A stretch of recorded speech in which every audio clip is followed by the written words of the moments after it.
Assalamualaikum warahmatullahi wabarakatuh. Perkenalkan, nama saya Aminuddin Khair, mahasiswa Institut Ekonomi Islam Tazkiyah, jurusan Ekonomi Syariah dengan NIM 201010103082. Di sini saya akan menjelaskan tentang maqasid syariah dalam zakat dan wakaf kontemporer. Yang pertama, zakat secara bahasa artinya suci, berkah dan berkembang.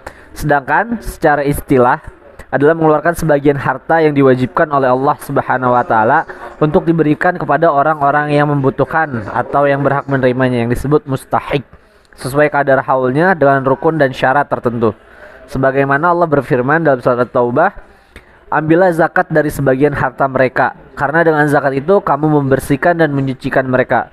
Sementara menurut peraturan Menteri Agama nomor 52 tahun 2014, zakat adalah harta wajib yang dikeluarkan oleh seorang muslim atau badan usaha yang dimiliki oleh orang Islam untuk diberikan kepada yang berhak menerimanya sesuai dengan syariat Islam. Sementara itu juga, zakat adalah sebagian dari harta yang wajib dikeluarkan oleh setiap muslim apabila telah mencapai syarat yang ditetapkan, juga sebagai salah satu rukun Islam.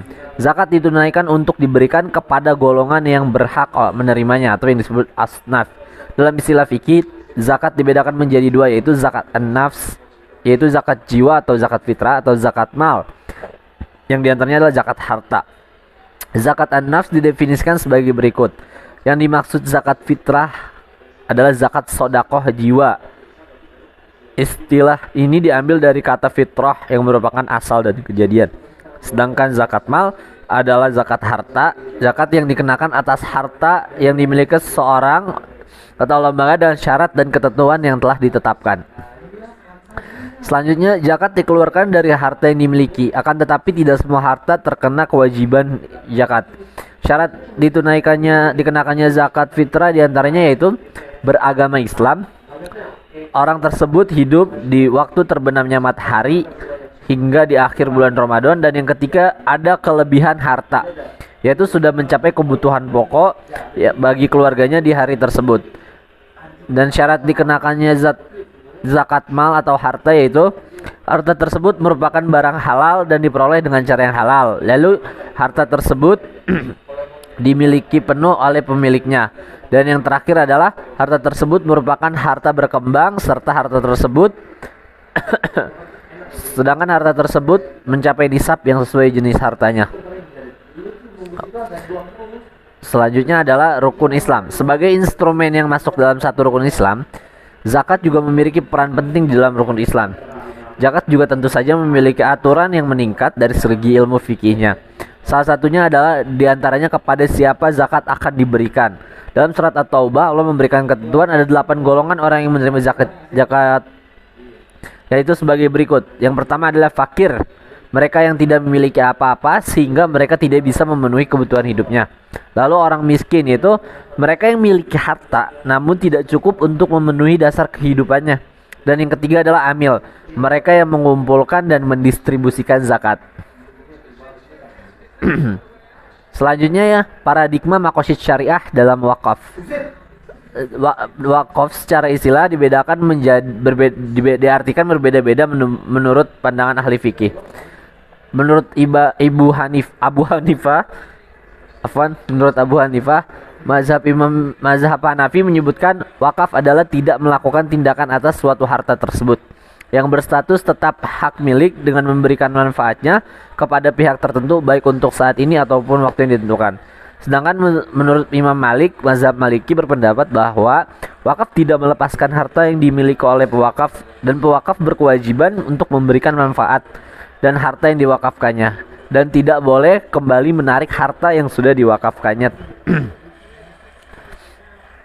Oke, selanjutnya adalah dari mazhab Imam Syafi'i. Mazhab Imam Syafi'i berpendapat bahwa wakaf merupakan pelepasan harta dari kepemilikan melalui prosedur yang ada.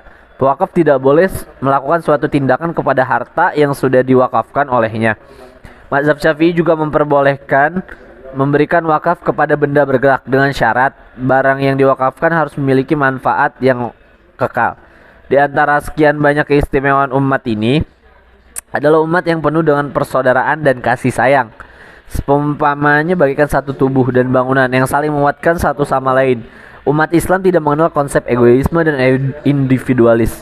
Salah satu wujud nyata dari persaudaraan ini adalah amal ibadah wakaf.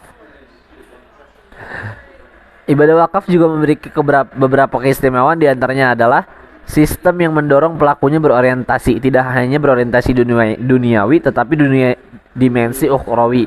Sebagaimana pesan Nabi, apabila seorang anak Adam meninggal maka terputuslah semua amalnya kecuali 3 hal, yaitu sedekah jariah, ilmu yang bermanfaat, dan anak soleh yang mendoakannya.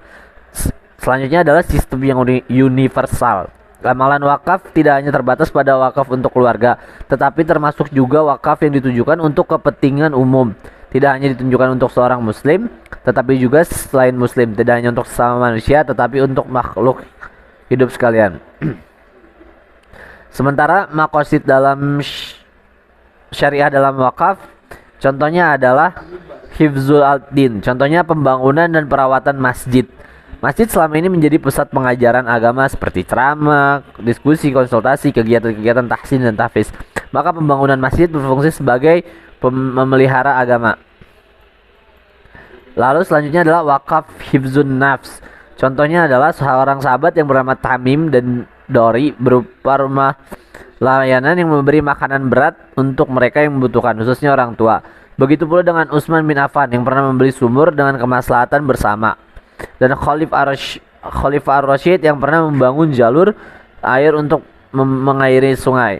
Dan yang terakhir adalah wakaf dan hifzul mal. Hartanya semua milik Allah dan manusia yang mengelolanya. Harta yang dikelola atas nama wakaf harus senantiasa berkembang dan bermanfaat semaksimal mungkin. Bila tidak produktif, maka mungkin disatukan dengan harta wakaf lainnya agar nilainya tetap terjaga, yaitu kemaslahatannya. Ya, mungkin cukup sekian dari saya penjelasan tentang maqasid syariah dalam zakat dan wakaf. Kurang lebihnya dimohon dimaafkan. Wabillahi taufiq wal hidayah. Assalamualaikum warahmatullahi wabarakatuh.